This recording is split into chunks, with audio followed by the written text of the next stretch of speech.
नमो नमः बालकः। षष्ठः पाठः किं तर्तुं जानाति भवान्।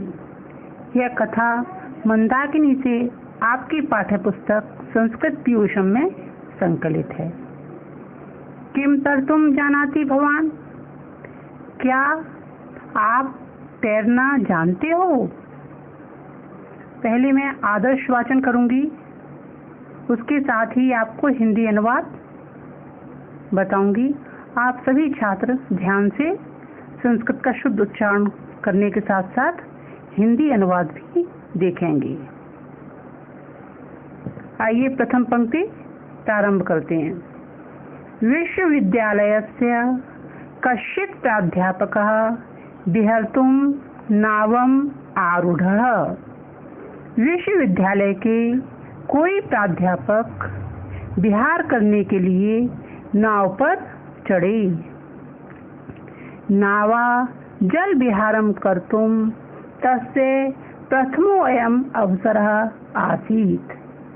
नाव से जल विहार करने के लिए उनका यह पहला अवसर था।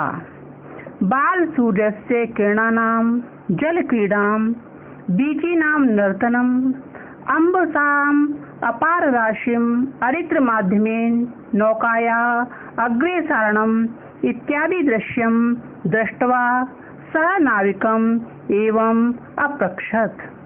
बाल सूर्य, उगते हुए सूर्य की किरणों का जल में खेलना, लहरों का नृत्य करना, अपार जल की राशि में, बहुत बड़ी जल की राशि में अरित्र के माध्यम से, पतवार के माध्यम से नौका का आगे बढ़ना इत्यादि दृश्य को देखकर उन्होंने नाविक से इस प्रकार पूछा।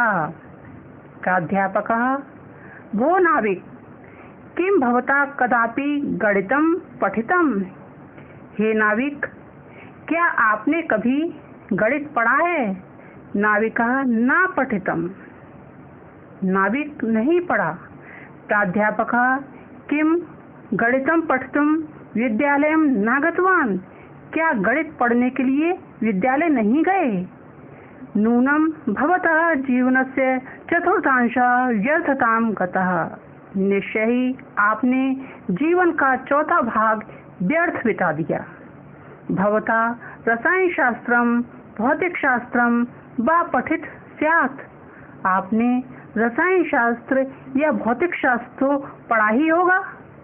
नाविकः: ईदृशं मे भाग्यं कुतः। नाविक: ऐसा मेरे भाग्य में कहाँ। यद अहम भौतिक शास्त्रम रसायन शास्त्रम वा पठेयम्, जो मैं भौतिक शास्त्र या रसायन शास्त्र को पढ़ता। प्राध्यापकः: नूनं त्वया अर्धांशः जीवनस्य व्यर्थतां नीतः। निश्चय ही तुमने आधा जीवन का समय व्यर्थ ही बिता दिया। बद त्वया आंग्ल भाषा तो पठता स्यादेव। बोलो बोलो, तुमने अंग्रेजी भाषा तो पढ़ी ही होगी। नाविकः: ग्लानि अनुभवन्। महाशय, न अहं मात्रा पित्रा वा विद्यालयं प्रेषितः कुतः पठेयम्। नाविक ग्लानि का अनुभव करते हुए: महोदय, मेरे माता अथवा पिता ने मुझे विद्यालय नहीं भेजा, कुतः पठेयम्, कहाँ से पढ़ता। प्राध्यापकः: तर्हि तव जीवनस्य त्रयो भागः अपारता जातः। तब तो तुम्हारे जीवन के 3 भाग व्यर्थ ही बीत गए। अत्रांतरे नदी जलावर्तनम समायातम लहरीणां वेगेन तदा नौ अकंपत। इसके बाद ही नदी में भंवरें आने लगी। लहरीणां वेगेन तदा नौ अकंपत, लहरों के वेग से, लहरों की तेजी से, तीव्रता से तब नाव कांपने लगी।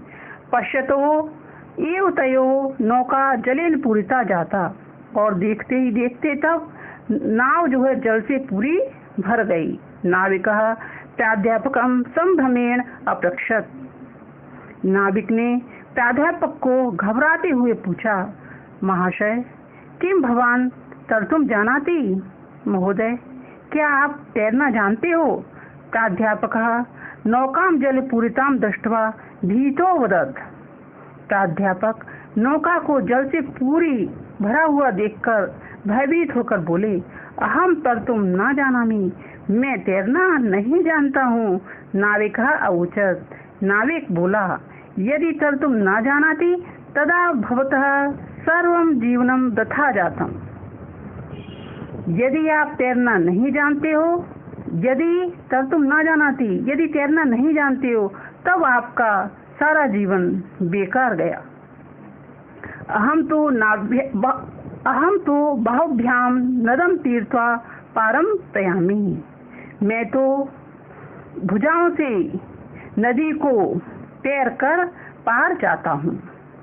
किंतु यदि भगवान अन्यथा न मन्यते, अहम भवंतम स्वपृष्ठ आरोप्य पार गंतुम इच्छामि। किंतु यदि आप अन्य कुछ न समझें, बुरा न माने, अर्थात अहम भवंतम, मैं आपको स्वपृष्ठम आरोप्य अपनी पीठ पर बैठाकर पार ले जाने के लिए इच्छा रखता हूँ।